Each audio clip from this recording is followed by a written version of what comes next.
여러분들 밤하늘의 별들을 최근에 본 적 있습니까?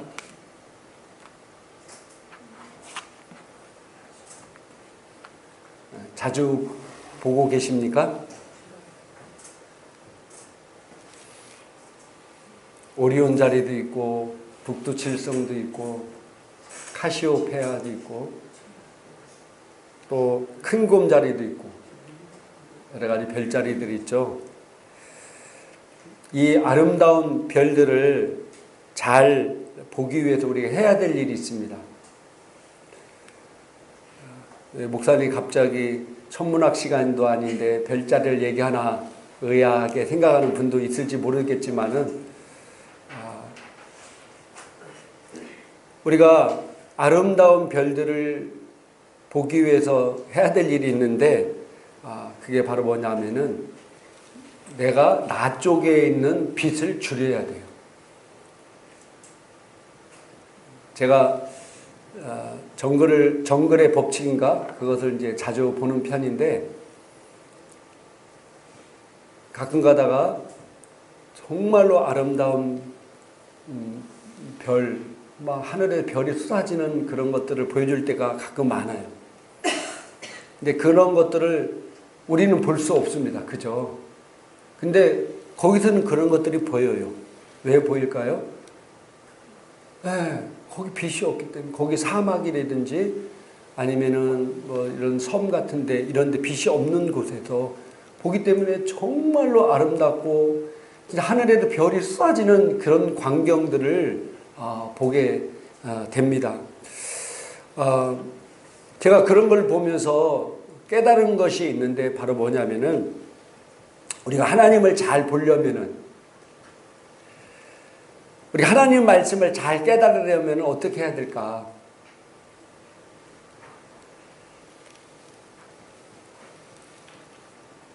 내 생각, 내 지식, 내 경험들을 내려놓아야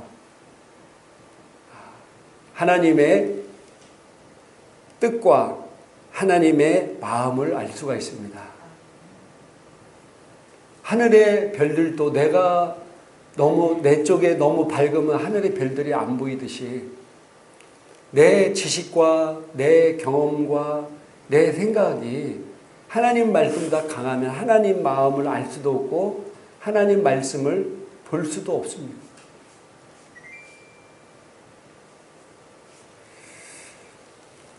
오늘 말씀을 통해서 여러분 자신이 지식, 경험, 생각을 내려놓을 때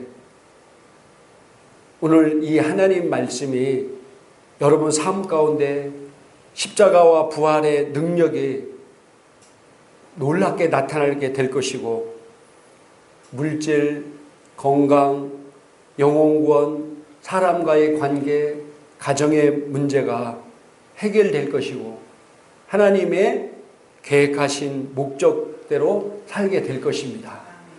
오늘 여러분들이 이 말씀을 잘 집중해서 들으면은 이런 놀라운 결과가 여러분 삶 가운데 임하게 될 것입니다. 지난주 설교 제목이 뭔지 기억나십니까?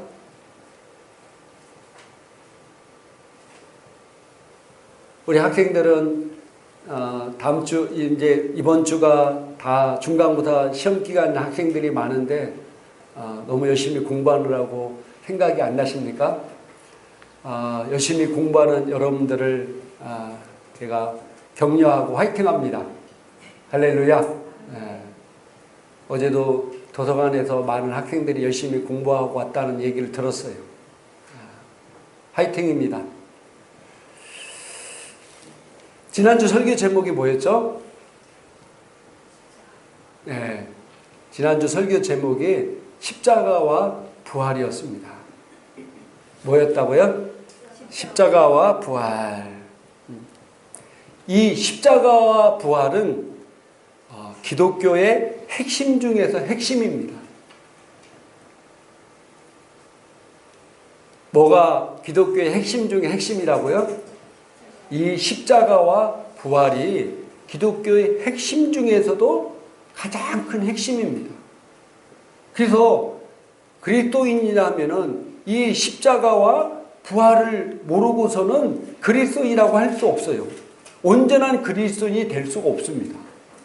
그래서 이 십자가와 부활에 대해서 정확한 의미와 목적과 뜻을 알 때 여러분이 참 그리스도인으로서의 삶을 살게 될 것입니다. 기독교는 종교가 아닙니다. 세상에 수많은 종교들이 있지만은 석가모니나 알라신이나 공자님께서 모든 인류 죄를 위해서 죽고 그 모든 죄를 사하고 부활했다고 한 소리를 들은 적이 없습니다. 오직 예수님만이 우리를 위해서 십자가에 죽으시고 부활하셨습니다. 그래서 기독교는 절대로 종교가 아닙니다. 우리가 신앙생활을 하다 보면은 십자가와 부활에 대해서 얘기하는데 오늘 많은 성도들이 십자가에 대해서는 잘 압니다. 그래서 주님께서 나를 위해서 십자가에 죽으신 그 은혜, 그 사랑, 십자가를 통해서 이루어 놓은 것들은 너무나 잘 알고 있습니다. 그런데 그 십자가를 통해서 끝나는 것이 아니라 그것을 통해서 이루시고 부활하신 것을 알지 못하기 때문에 부활에 하나님께서 부활을 통해 우리에게 주신 것들을 누리지 못하고 고통과 고난과 또 힘든 가운데 신앙생활하는 많은 그리스도인들이 있습니다. 그래서 우리가 정확하게 십자가와 부활에 대해서 지난주에 제가 여러분에게 말씀을 드렸습니다. 자, 갈라디아서 3장 13절에 우리 주보에 나와 있는데 주보 글씨가 굉장히 조그맣죠. 죄송합니다. 워낙 들어갈 내용이 많다 보니까 좀 줄어들었어요. 한번 자 갈라디아 3장 13절 한번 읽도록 하겠습니다. 그리스도께서 우리를 위하여 저주를 받은 바 되사 율법의 저주에서 우리를 속량하셨으니 기록된 바 나무에 달린 자마다 저주 아래 있는 자라 하였습니다. 아멘. 예수 그리스도께서 우리를 위해서 십자가에서 죽으신 것은 우리의 저주를 대신해서 받게 되고 우리는 그 저주에서 해방되게 하기 위해서 십자가에 죽으셨다는 사실입니다. 그러므로 우리는 더 이상 저주 가운데 살 필요가 없는 존재가 되었습니다. 할렐루야. 로마서 8장 1절에 보면은 그리스도 안에 있는 자에게는 결코 정죄함이 없나니 이제부터 죄로부터 저주받는 일은 없게 되었다는 사실입니다. 자, 고린도후서 5장 21절 한번 읽겠습니다. 하나님이 죄를 알지 못하신 이를 우리를 대신하여 죄로 삼으신 것은 우리로 하여 그 안에서 하나님의 의가 되게 하려 하심이라. 아멘. 우리의 죄를 사해 준 우리의 저주를 속량하신 것을 넘어서 우리를 의로운 존재가 되게 하기 위해서 십자가에 죽으셨다는 사실입니다. 우리의 어떤 행위나 우리의 어떤 태도를 통해서 우리가 의로워지는 것이 아니요 오직 예수 그리스도의 십자가의 공로로 말미암아 우리는 의로운 존재가 되었다는 사실입니다. 할렐루야. 우리는 의로운 존재입니다. 따라합시다. 나는 의로운 존재다. 많은 분들이 당신은 의인입니다 라고 얘기하면은 그분들 생각은 내가 오늘 또 죄 졌고 오늘 또 말씀대로 못 살았는데 오늘 또 내가 하나님 마음을 아프게 했는데 어떻게 내가 의인입니까? 죄인이죠 라고 얘기하는 분들이 많이 있습니다. 그분들 선한 마음, 좋은 마음은 제가 이해돼요. 항상 하나님 앞에 바로 살아야 되는데 살지 못해서 안타까워하는 그런 마음들은 저도 이해가 됩니다. 그러나 우리는 인간의 마음으로 이해하는 것이 아니라 하나님 말씀을 이해해야 돼요. 인간의 행위로서 이루어질 사람은 아무도 없습니다. 그분이 그렇게 얘기하는 분이 매일 금식하고 매일 철야기도 한들 그것으로 인해서 의로워지지 않습니다. 이 땅의 의는 사람의 행위를 통해서 의로워지는 건 아무것도 없기 때문입니다. 오직 예수 그리스도의 십자가의 죽음을 통해서 우리가 의롭게 된 것입니다. 그래서 로마서 3장 28절에 행위로서 의롭게 되는 것이 아니라고 말씀하고 있고, 고린도후서 5장 21절도 마찬가지고, 또 빌립보서 3장 9절에도 마찬가지입니다. 우리는 예수 그리스도의 죽음을 통해서 우리는 의로운 존재가 되었습니다. 내 행위를 통해서 의로워진 게 아닙니다. 로마서 5장 8절 한번 여기는 없나요? 있습니까? 한번 읽도록 하겠습니다. 시작. 아직 죄인 되었을 때 그리스도께서 우리를 위하여 죽으심으로 하나님께서 우리에 대한 자기의 사랑을 확증하셨느니라. 아멘. 예수님께서 우리를 위해서 죽으심으로 말미암아 하나님께서 우리에 대한 사랑을 확실히 증거하셨다. 내가 너를 정말로 사랑한다. 내가 정말 너를 너무 사랑한다는 것을 확실히 증거하셨다는 사실입니다. 뭘 통해서요? 뭘 통해서? 예수님이 십자가의 죽음을 통해서, 그분이 친히 육신을 입고 오셔서 우리를 위해 죽으심으로 말미암아 하나님에 대한 사랑을 확실히 증거하셨다는 것. 이 땅에 수많은 종교들이 있고 이 땅에 수많은 신들이 있지만은 그 어느 누구도 우리를 위해서 대신 죽으신 사람은 없다는 사실입니다. 오직 예수님만이 여러분을 너무나 사랑하셔서, 나를 너무나 사랑하셔서 십자가에 대신 죽으셨다는 사실입니다. 그래서 그 사랑을 확증했어요. 또 이사야서 53장 5절 한번 읽도록 하겠습니다. 그가 찔림은 우리의 허물 때문이요 그가 상함은 우리의 죄악 때문이라. 그가 징계를 받음으로 우리는 평안을 누리고 그가 채찍에 맞음으로 우리는 나음을 받았도다. 아멘. 그가 찔림은 우리의 허물 때문이요 그가 상함은 우리의 죄악 때문이라. 그가 징계를 받음으로 우리가 평안을 누리고 그가 채찍에 맞음 우리가 나음을 받았도다. 주님께서 우리를 위해 십자가에 죽으심으로 말미암아 이런 일들을 이뤄 놓으셨습니다. 또 많은 성경들이 있는데 시간상 생략하고 넘어가겠지만은 이 기독교의 십자가가 이렇게 중요한 이유가 바로 여기 있다는 사실입니다. 예수님께서 우리를 위해서 죽으심으로 말미암아 우리가 구원을 얻었고, 예수님이 우리를 위해 대신 죽으심으로 말미암아 우리의 모든 저주에 속량받았고, 우리 주님께서 우리를 위해서 죽으심으로 말미암아 우리가 놀라운 축복을 받은 존재가 되었다는 사실입니다. 이것이 바로 하나님의 사랑의 확증이었다라고 성경은 말씀하고 있습니다. 주님이 나를 위해 죽으심으로 말미암아 그의 사랑을 확증했다는 사실입니다. 그런데 너무나 중요한 것은, 만일 예수님께서 이 땅에 오신 목적이 우리의 죄를 사하기 위해서 오셨다고 하면은, 그것만을 위해서 오신 것이 전부라면은 예수님께서 죽은 자 가운데 다시 일으켜질 필요가 없다는 사실입니다.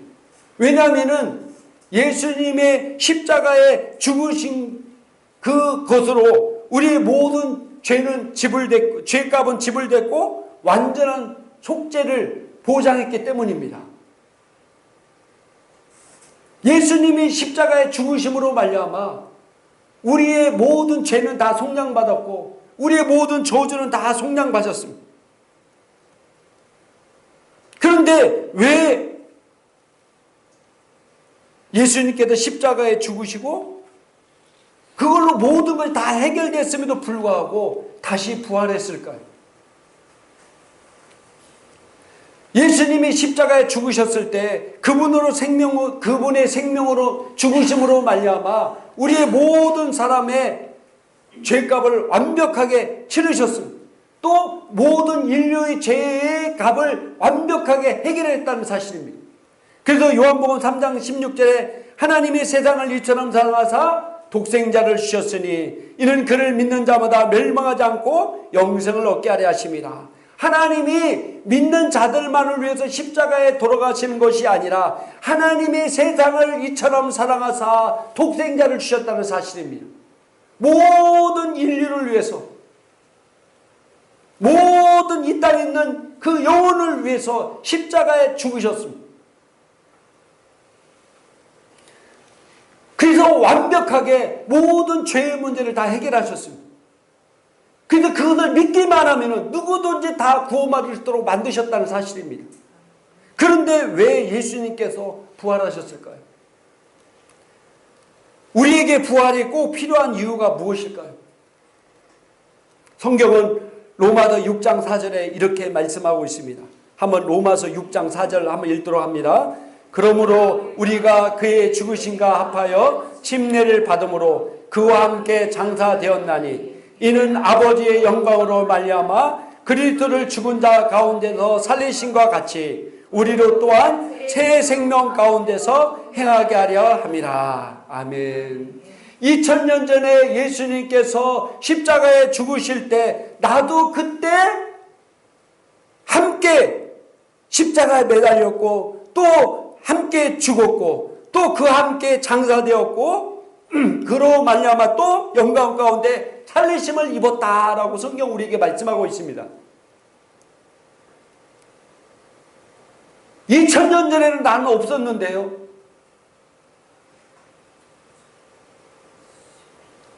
근데 어떻게 내가 그때 예수님과 함께 십자가에 매달렸고 함께 죽었고 함께 장사되었고 함께 부활했을까요?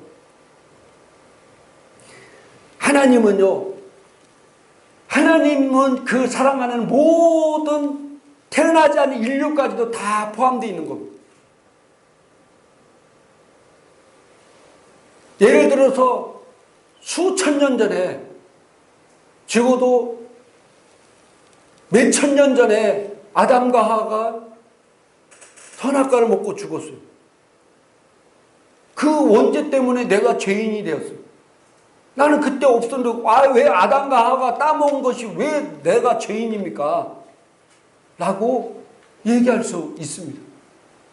로마서 5장 17절에 한 사람으로 말미암아 사망이 그와 함께 왕노릇했고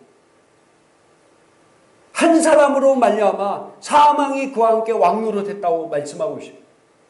그러나 은혜와 의의 선물을 넘치게 받은 자들은 한 분 예수 그를 통해서 생명 안에서 왕노릇하리로다. 할렐루야. 이게 동일시 원리입니다. 동일시. 예수님이 2000년 전에 우리를 위해서 십자가에 죽으실 때 나도 그때 못 박혔고 주님이 장사될 때 나도 그때 장사되었고 주님이 그때 부활할 때 나도 같이 부활했다는 사실입니다. 왜 예수님께서 부활하시냐면은 우리로 또한 새 생명 가운데 행하게 하려 함이라. 할렐루야. 예수님께서 십자가에 죽으신 것으로 끝난 것이 아니라 예수님이 부활하신 것은 우리로 말미암아 새로운 생명 가운데 살게 하기 위해서다. 할렐루야.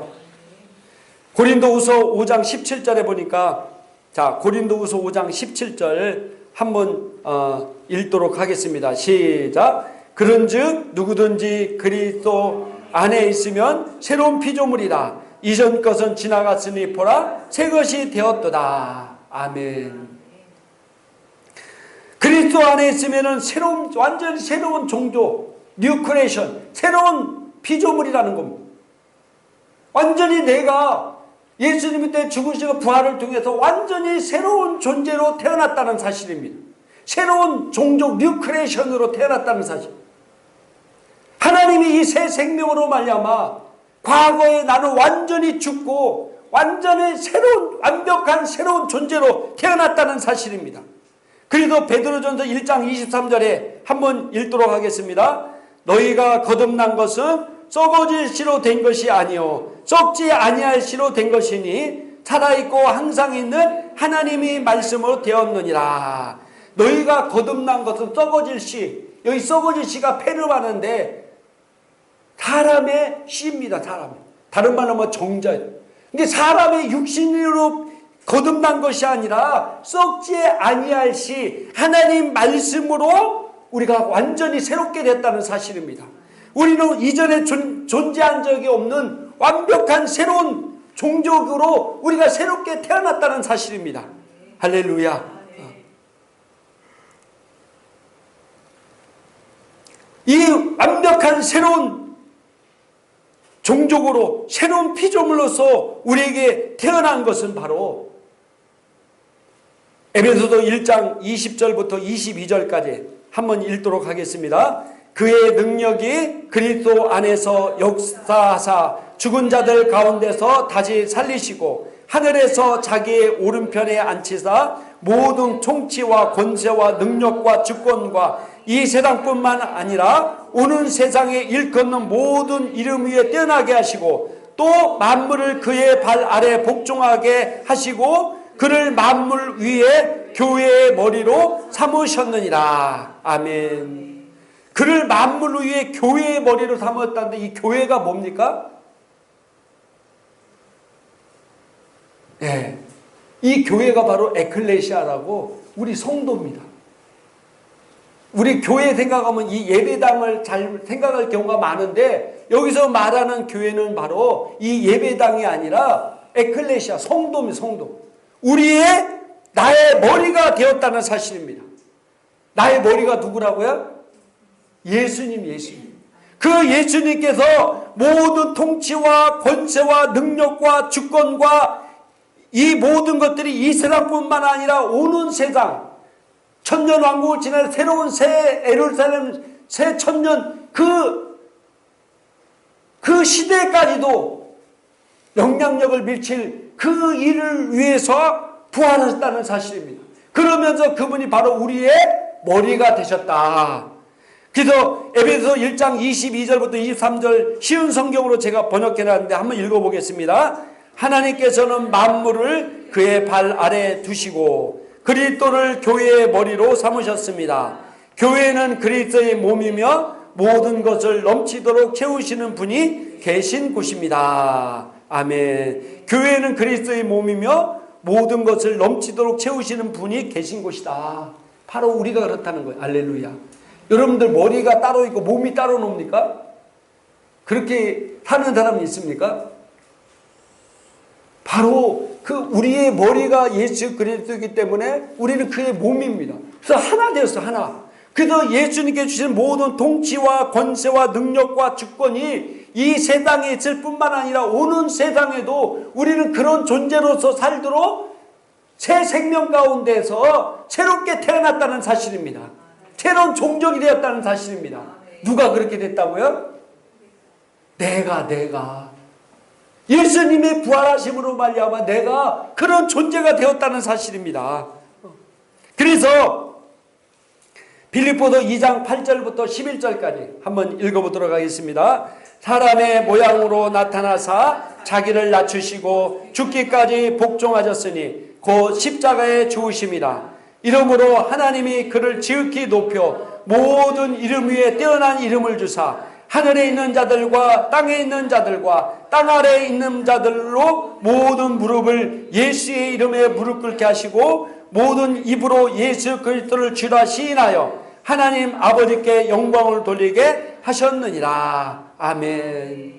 예수님께서 하늘에 있는 자들과 땅에 있는 자들과 땅 아래에 있는 자들 모든 이름을 예수 그리스도 이름에 무릎 꿇게 하시고 그 이름의 권세를 우리 몸 대신 우리에게 주셨다는 사실입니다. 누구에게 주셨다고요? 나에게 주셨습니다. 하늘에 있는 자들과 하늘에 많은 영적인 권세들이 있습니다. 땅에 있는 자들과 사람들이 있습니다. 대표적인 사람들, 환경들, 여러 가지 땅 아래에 있는 자, 땅 아래에 누가 있다고 그랬어요? 사단의 권세가 있는 곳입니다. 그 모든 것들을 다 무릎 꿇게 하셨다는 거예요. 누구 이름으로? 예수의 이름으로. 그래서 우리에게 이 예수의 이름의 권세를 사용할 수 있는 능력을 주셨습니다.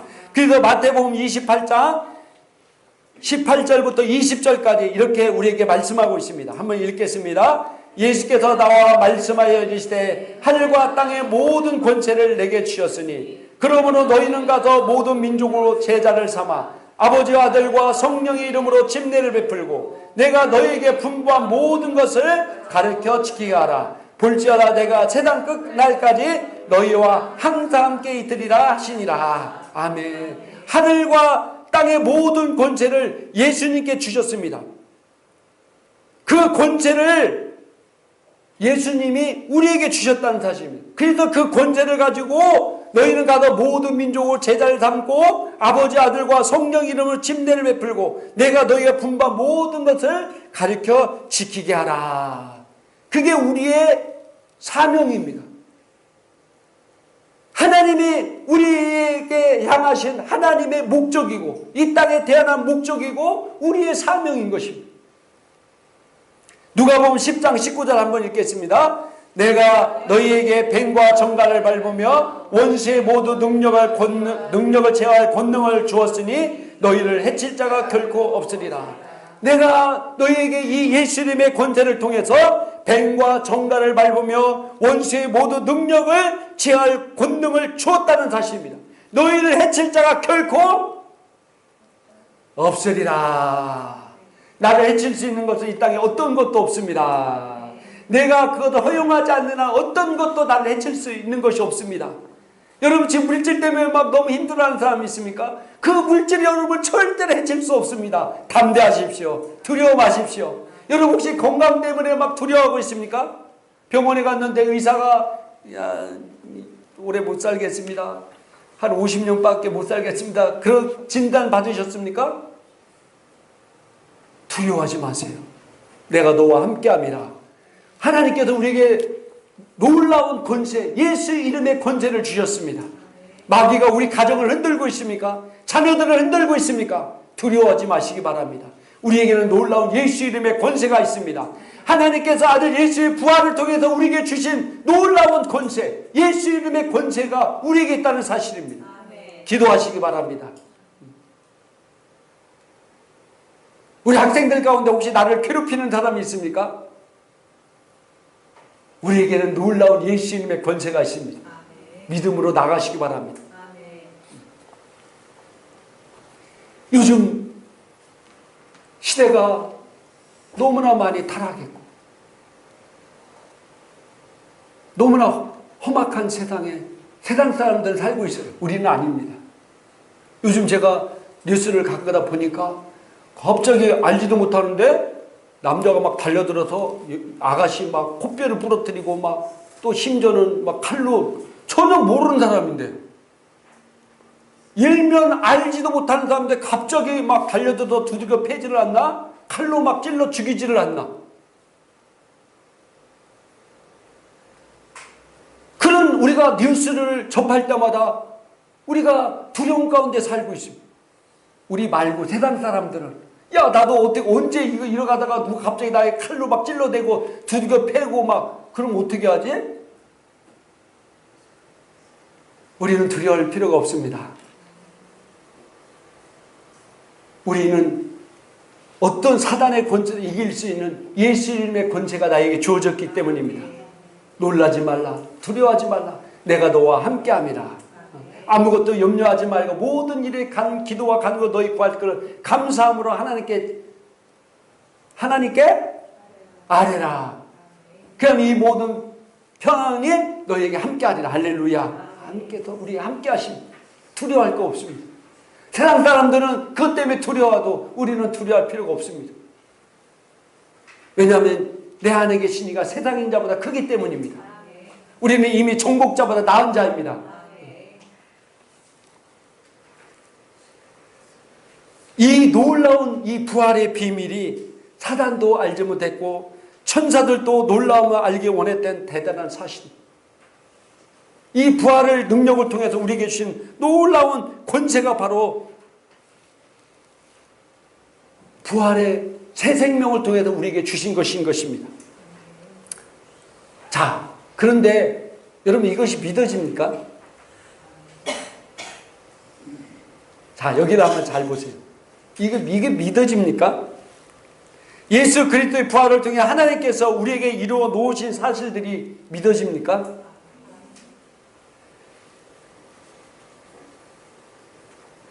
왜 많은 사람들이 이것을 믿지 못할까요?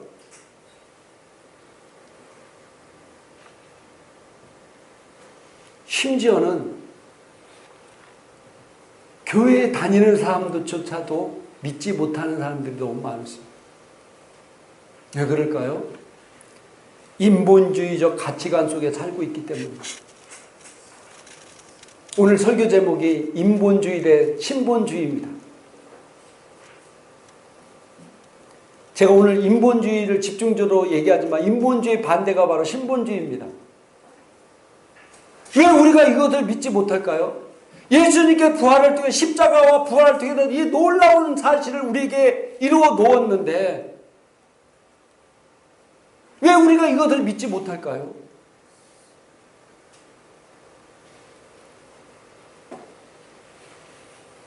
그것은 바로 우리가 인본주의적 가치관 안에 살고 있기 때문입니다. 그래서 고린도후서 4장 18절 제가 쉬운 성경으로 올려놨는데 한번 읽어보겠습니다. 우리는 보이는 것들의 시선을 고정시키는 것이 아니라 보이지 않는 것들의 시선을 고정합니다. 이는 보이는 것은 한순간이지만 보이지 않는 것은 영원하기 때문입니다. 인본주의적인 가치관의 가장 큰 게 바로 우리 눈에 보이는 것만 믿으려는 경향이 있기 때문입니다. 우리 눈에 보이는 것만, 만져지는 것만, 맛보는 것만 믿으려는 경향이 있기 때문입니다. 그래서 오늘 성경에 우리에게 이렇게 말씀하고 있다. 우리의 시선을 보이는 것에 고정시키는 것이 아니라 어디에 고정시켜야 된다고요? 보이지 않는 것. 우리의 믿음의 세계는 눈으로 보이지 않습니다. 주님께서 우리를 위해서 부활하심으로 이 놀라운 새 생명 가운데, 능력 가운데, 권세 가운데 살도록 우리를 만드셨다. 그것이 내 눈에 안 보이기 때문에 안 믿으려는 경향이 너무 많다는 사실. 그러나 보이는 것은 잠깐이지만 보이지 않는 것은 영원하다고 성경 우리에게 말씀하고 있습니다. 성경은 이 세상의 논리와 상반됩니다. 그렇다면 인본주의적 가치관과 성경적 가치관, 신본주의 가치가 어느 것이 진리입니까?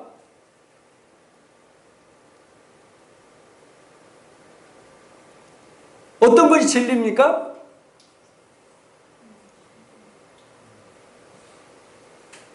목사님 너무 쉬운 걸 물어봐서 제가 좀 대답하기 곤란합니다. 이렇게 지금 생각하고 있습니까? 우리는 신본주의적 가치관이 바로 진리인 것입니다. 이것이 진리라는 것을 무엇으로 입증합니까? 바로 예수 그리스도의 십자가의 죽으심과 부활입니다. 할렐루야. 여러분들 예수님의 십자가의 죽음과 부활이 오늘 갑자기 일어난 일입니까?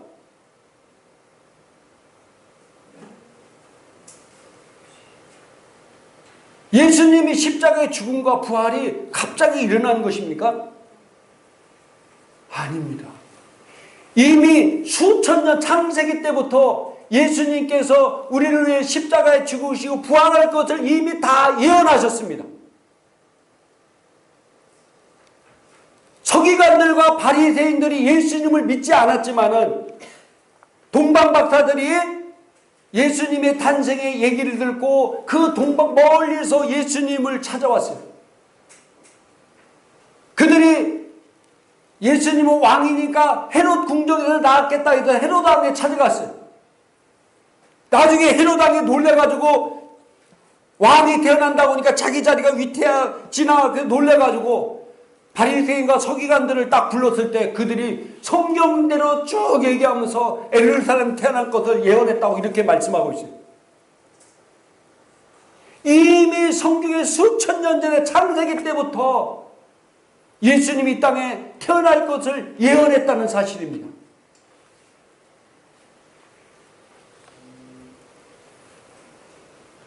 주님이 오셨고 십자가에 죽으시고 부활하셨고 분명히 다시 온다고 말씀하셨습니다.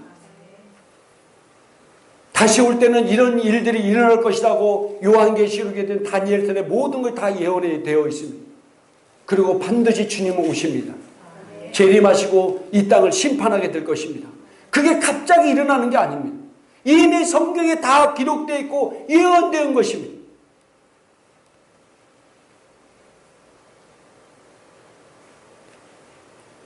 인본적 신앙을 가졌기 때문에 그것을 믿지를 못하는 것.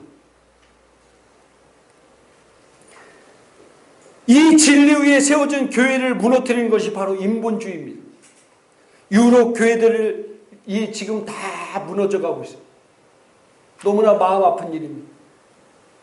지금 유럽 교회들 100년 전에 200년 전에 한국을 위해서 수많은 선교사를 파송하고 우리를 위해서 목숨을 건 그 수많은 선교사들의 간증을 읽을 때마다 저 눈물을 많이 흘립니다. 대동강변에서 토마스 선교사를 파송했던 그 영국교회도 다 낡아서 노인 2분이 지키고 있는데 그 노인도 지금 제가 몇 년 전에 그런데 그분들도 돌아가지도 몰라요. 이미 그 토마스 선교사를 파송한 그 교회도 이미 다 낡고 어서 노인들 몇 분이서 예배드리고 있는 교회로 타락했어요. 유럽에 있는 모든 교회들이 지금 술집으로 팔려가고 있고 도서관으로 팔려가고 있고 심각한 것은 이슬람 사원으로 팔려가고 있습니다. 미국도 지금 그렇게 되고 미국도 붕하는 교회들이 있지만 수많은 교회들이 지금 문을 닫고 있어요. 왜 이런 일들이 일어나고 있습니까? 바로 인본주의적인 가치관을 둔 자유주의 신학이 교회 안에 침투했기 때문입니다. 이 자유주의 신학이 뭐냐면은 인간의 눈으로 보이는 것만, 인간의 이성으로 믿어지는 것만 믿는 것이 바로 자유주의 신학입니다.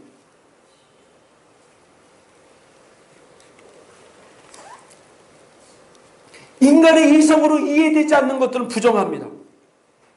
결과적으로 자유주의 신학은 기독교의 근본 교리, 예수님이 죽으심과 부활하심, 성육신 이런 것들을 부정합니다. 믿지 않습니다. 어느 교회는 사람이 죽을 수는 예수님이 우리를 죽을 수는 있다. 근데 어떻게 사람이 부활하냐?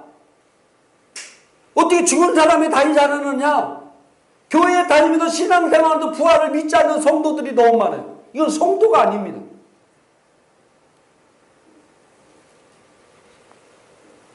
예수님이 부활하실 때 그걸 목격한 사람이 몇 명이었습니까?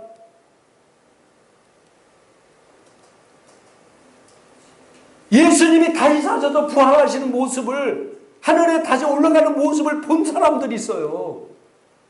예수님 몰래 혼자 올라가시고 나 부활했다 그러지 않았어요.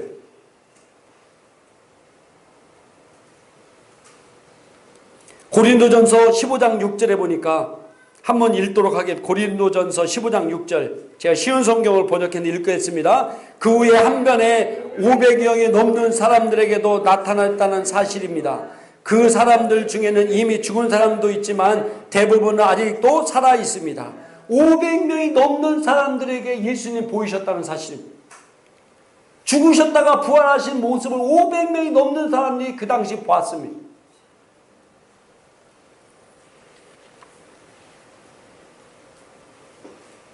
이것은 신학을 기록한 것이 아니라 실제 있었던 일을 기록한 사실이라는 사실입니다. 왜? 목격자가 500명이 넘는 사람이 봤기 때문에. 그런데 이 자유주의 신학, 인본주의 자유신학을 가진 사람은 어떻게 죽은 사람이 다시 살 수 있느냐 라고 그것을 부인하는 것입니다.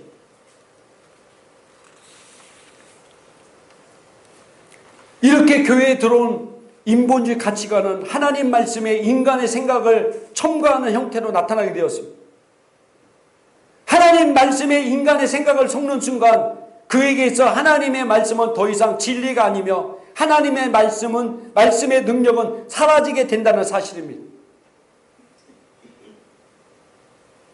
인본주의적 가치관은요, 교회를 무너뜨리는 가장 무서운 적입니다.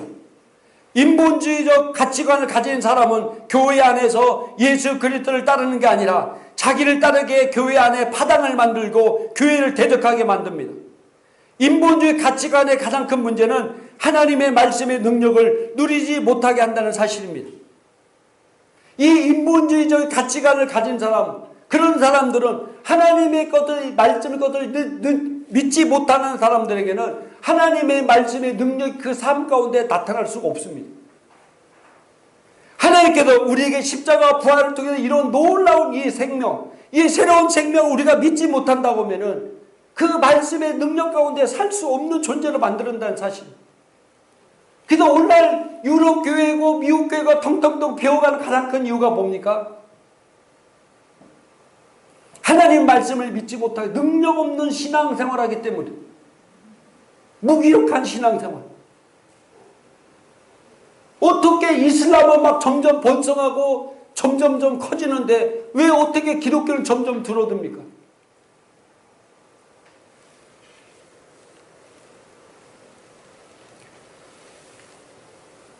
하나님 말씀을 온전히 믿지 못하고 인간의 가치관을 첨가시켜서 인간의 이성으로 이해되는 건 믿으려고만 하기 때문에 하나님의 말씀의 능력이 그들 삶 가운데 나타나지 않는 것입니다.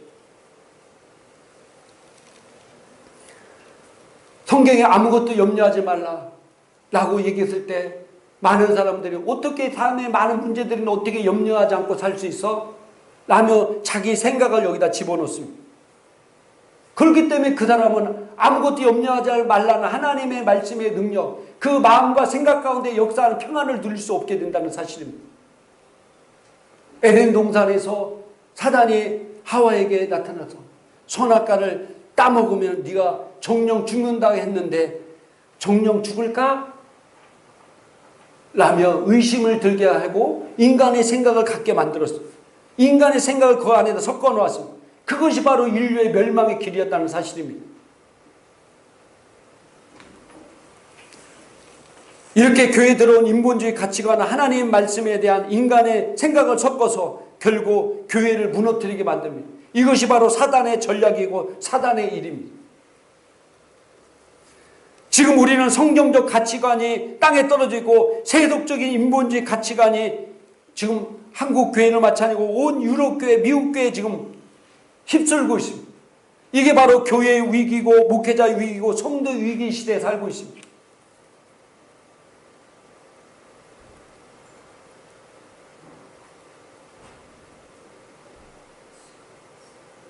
지금 전 세계에 동성애가 막 휩쓸고 있습니다. 왜 이런 이 유럽이나 미국 모든 교회들이 유럽이라든지 미국의 나라들이 기독교 가치관에서 세워준 나라들이 어떻게 동성애가 합법화되고 동성애들이 막 이렇게 참고하게 이렇게 가장 큰 하나님의 범죄하는 일들에 서슴없이 일어나고 있습니까? 그것은 가장 큰 문제는 벌써 목회자들부터 인본주의 사가 안에 들어가 있고 하나님 말씀에 그것이 엄청난 죄고 그들을 고침받을 영혼들이고 치료받을 영혼들이고 회개하고 돌아올 영혼들인데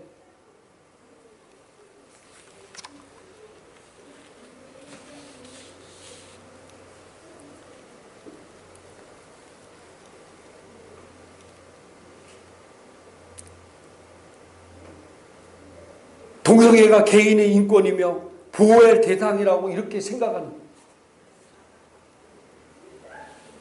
이게 참으로 악한 일들에 교회들이 사슴없이 인본주의 사관에 들어왔기 때문에 그렇게 그런 걸 들어옴으로 말미암아 교회가 점점 인본주의 때문에 무너지고 있다는 사실.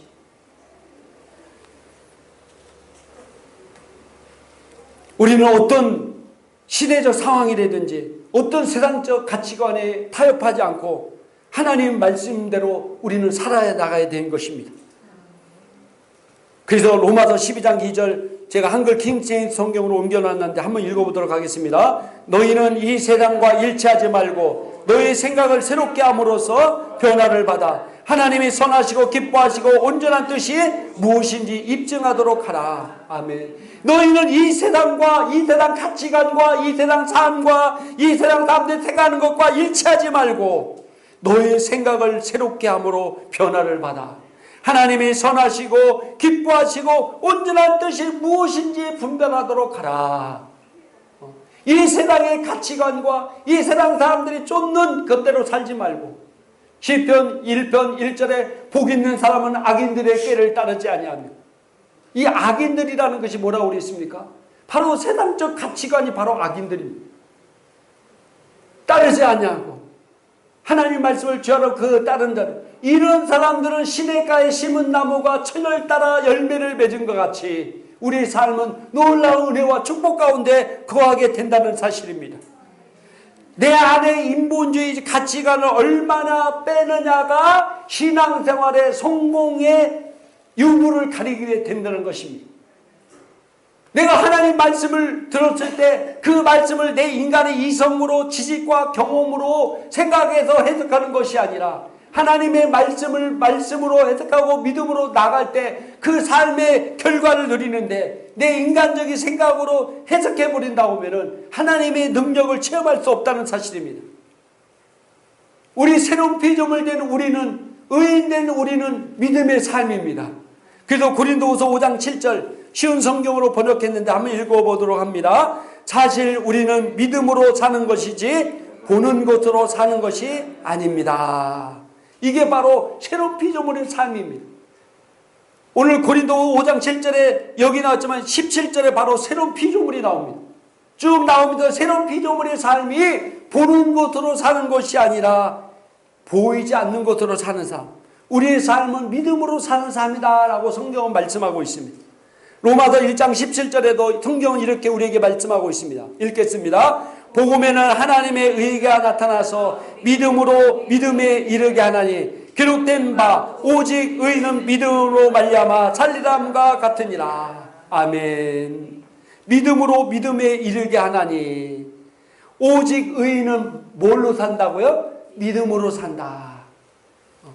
갈라디아 3장 11절 읽겠습니다. 또 하나님 앞에서 아무도 율법으로 말미암아 의롭게 되지 못할 것이 분명하니 이는 의인은 믿음으로 살리라 하였습니다. 아멘.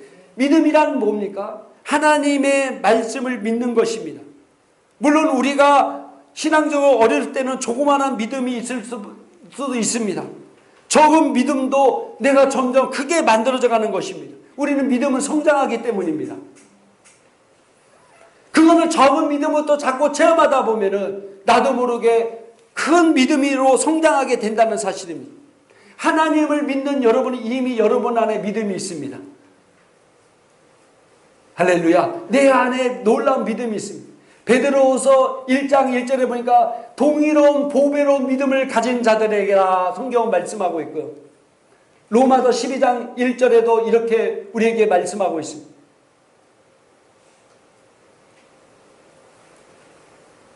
우리에게 동일한 믿음이 있다.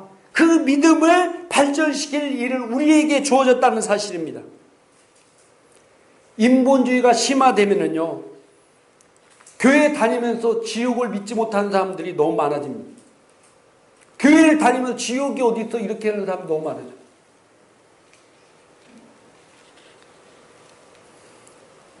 여러분의 생각, 경험, 지식을 내려놓고 하나님 말씀을 믿고 나가면 부활의 능력이 여러분의 삶을 탁월하게 이끌어 놓을 것입니다. 놀라운 축복으로 인도할 것입니다. 또한 하나님께도 계획하신 목적대로 살게 될 것입니다. 여러분 안에 어떤 물질 문제, 건강의 문제, 영혼 구원의 문제가 해결될 것입니다. 여러분의 천국에서 가장 큰 놀라운 권세와 상급과 잘했다 칭찬받는 성도가 될 것입니다. 할렐루야. 여러분이 오늘 이 말씀을 통해서 이런 놀라운 삶을 사는 성도가 되기를 주님의 이름으로 축복합니다. 우리 기도하겠습니다. 오늘 말씀을 생각하면서 우리 기도합니다. 예수님께서 우리를 위해 십자가에 죽으시고 부활하심으로 말미암아 우리에게 하나님의 사랑을 확증하셨고 우리 모든 죄를 문제내셨고 부활을 통해서 우리가 새 생명 가운데 놀라운 하나님께 주신 권세와 능력과 부귀와 축복 가운데 살 수 있는 능력, 영혼 구원을 하며 하나님께서 우리에게 세우신 계획하신 목적대로 살 수 있는 능력을 우리에게 주셨습니다. 그러나 인본주의적 가치관은 교회에 들어와서 우리를 인간의 이성으로 이해되는 것만 믿으려 하기 때문에 우리가 삶 가운데 이런 능력이 나타나지 않는 것을 보게 됩니다. 그러면서 점점 능력이 사라지고 결국 교회가 어려움당하고 또 성도들이 점점 더 타락하게 만드는 걸 보게 됩니다. 하나님, 우리는 믿음으로 사는 존재들입니다. 믿음으로 기능해서 탁월한 믿음 가운데 하나님께 나를 이 땅에 보내신 그 목적대로 아름다운 삶을 사는 성도가 되기 위해서 우리 같이 동성으로 간절히 기도하겠습니다. 할렐루야.